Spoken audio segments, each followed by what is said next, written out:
Any issues and actions raised via the methods described in previous tutorials could be viewed by a manager in their respective logs. In order to get to these logs, on the project's landing page, follow the Manage and Plan link. Then for the Issues log, click on Issues on the left-hand side toolbar.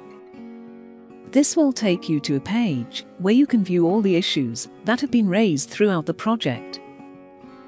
Similarly to the Reporter's Issues log, which was explained in the Issues tutorial video, here you can also close, amend, or delete an issue. See any details. What it is related to. When is the due date?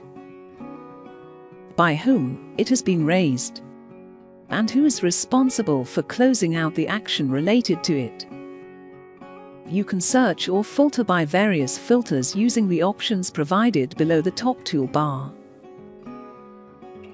If you need to raise a new issue, simply turn on the Show Issue Raiser option on the ribbon and fill in the relevant information in a similar way as in the Issues tutorial.